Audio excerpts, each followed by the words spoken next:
Good morning, everyone. I've got my friend Eric Choules on the line. He has been a long friend of mine. What year did you build that house over there in the neighborhood that we're closer to each other before? We've been in that house 5 years. Oh, the one. Oh, the one that Yeah. next to where you live now. That was 2003. So 2003. So I knew you. I think I met you just right after you built that house. And so, geez, man, has it been like 20 years?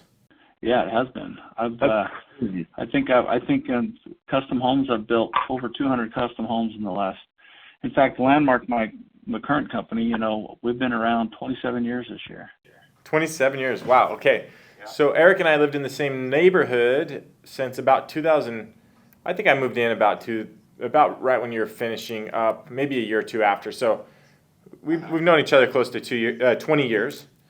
And like Eric mentioned, he is a custom home builder. He owns Landmark Homes, built about 200 custom homes throughout the Phoenix area in the last 27 years. And he builds an awesome product.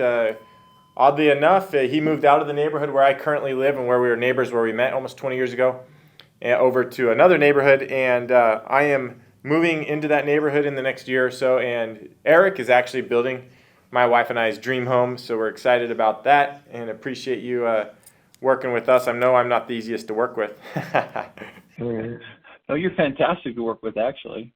Well, that's good. That's good. So, just getting to know Eric, over the years, I've known him a long time, and actually I haven't really known this about him except for the last maybe year, that he is an early morning person. And as you guys know, I've been on this early morning kick, and I'm probably going to be on this kick for a little while longer. And the reason why I'm on it is just I'm a big believer in it, and so I'm going to get those in my community and around me to support me and being a big believer on this. And Eric, you've mentioned a few times how early you wake up in the morning. Tell me a little bit about that.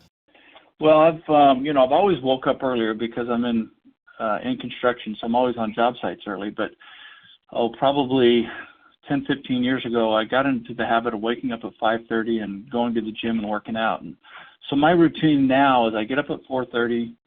I do a protein shake, and then I do what's called a cold plunge. We've got a plunge pool, so it's about 48 degrees. So I do that for about 4 minutes, get up, and as I'm shivering, have my protein drink, and then get ready, and I go to the gym for an hour. And I'm usually home by around 6 and then out the door by 6:30.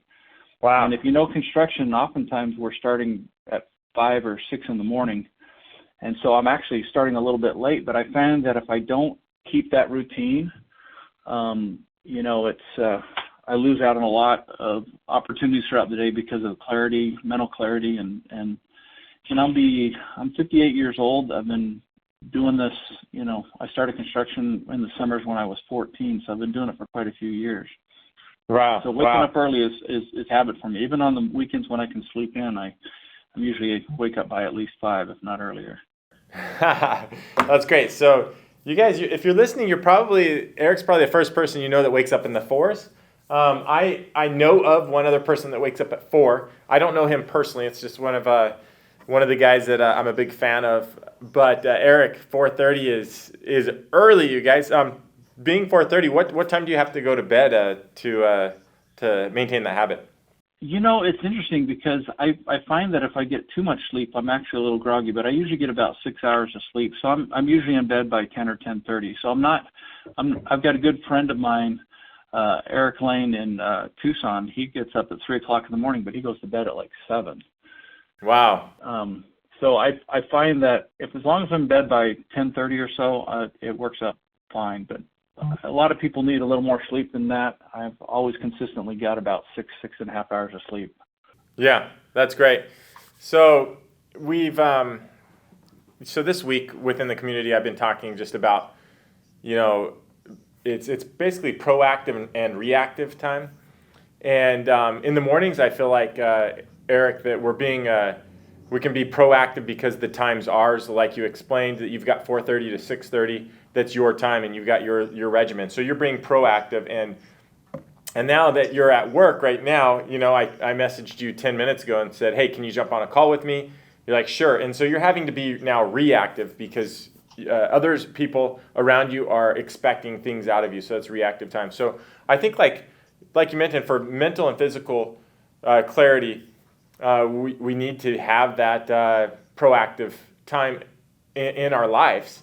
And so one thing I want to just cover really quick is there's people that have argued against this concept of saying, hey, yeah, you might be getting up a few hours before, but I go to bed 4 hours later than you, like 1 or 2 in the morning, and which is actually a pretty good argument. But that being said, I feel like the mornings, if you can get yourself set on the right foot in a physical, mental way, that you are basically setting up your day for success. Whereas if you're trying to get that clarity at the end of the day, to get mental and physical clarity at the end of the day, 12, 1, 2 o'clock in the middle of the night, I personally don't think that it's effective, and it's just not happening as much as in the morning, because your brain's already worn out and it's mush, right?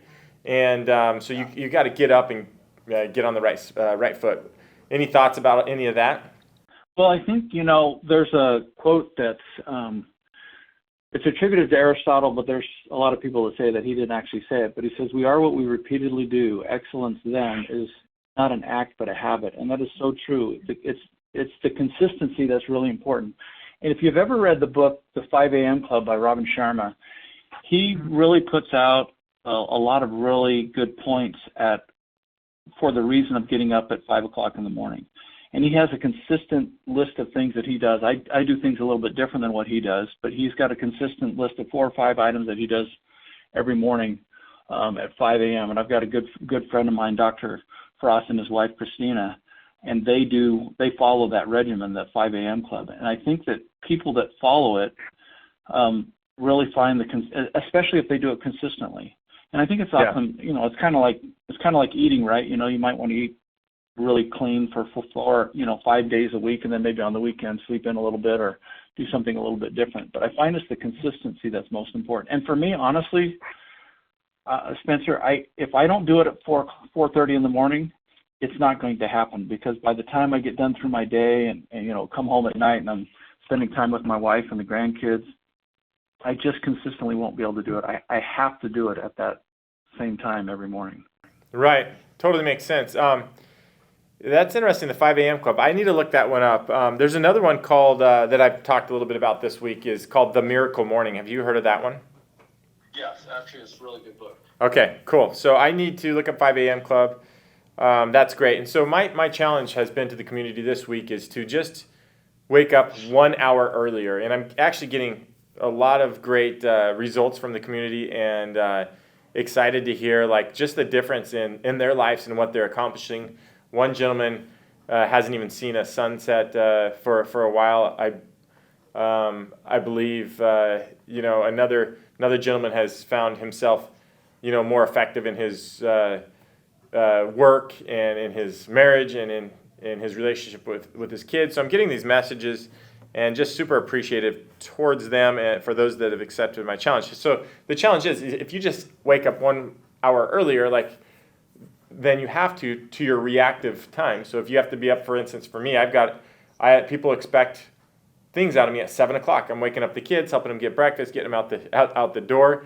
And but if I wake up 1 hour earlier than that, and if I do that for 7 days a week, I've got an extra 7 hours, right, in my week to accomplish amazing things. And 7 hours is equivalent to almost a full work day.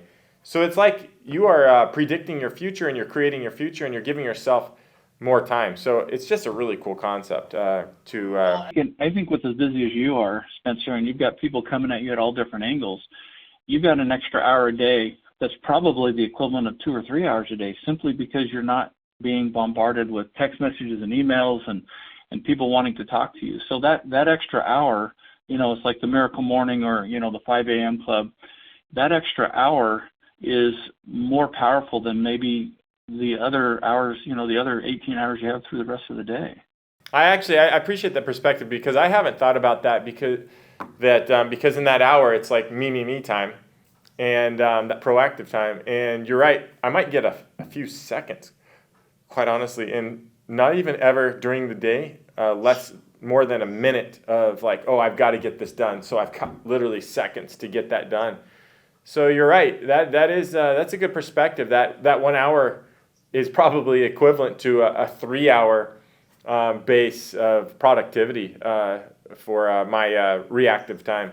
So that's really cool. And Spencer, you're probably one of the most productive people I know. I've met very few people in my life that get as much done in a day as you do. So Yeah. if you can add an extra hour that adds an extra 2 or 3 hours in reality to your life, you're getting more done than most people get done in a lifetime. Well, it's funny. I'm pretty obsessed with this time thing and just everything around it. And I'm so obsessed that I actually haven't taken lunch breaks throughout my career for the last 20 years of working. I probably have a dozen times or so. But I've figured throughout that, not taking lunch and actually having my staff bringing in lunch to me and just eating really quick and saving that hour and a half of not taking a lunch has actually saved me about 3 years in working. So it's like, hey, I can retire 3 years earlier because I didn't take lunch breaks if I work 40 years, I can retire 6 years earlier because I didn't take lunch breaks. I have a hard time picturing you retiring, Spencer. No, maybe spending a little more time with the kids and having fun, but I have a hard time picturing you actually retiring. yeah, I mean that's a good point. That's a good point. but it's an interesting concept of time. I mean, we all watch these crazy fun movies about time machines like Back to the Future, but I mean we really literally are creating our own time and in our lives by our habits. So anyways, I won't take any more of your time. I know you're busy, and we're bidding on auctions in 4 or 5 different counties, so I've got to get going too. But I appreciate you just accepting spending a few minutes with me. It means a lot, Eric. No problem. Have a great day. Thanks. Okay. Thanks, Spencer. Thank you, guys. We'll see you. We'll see you. Bye.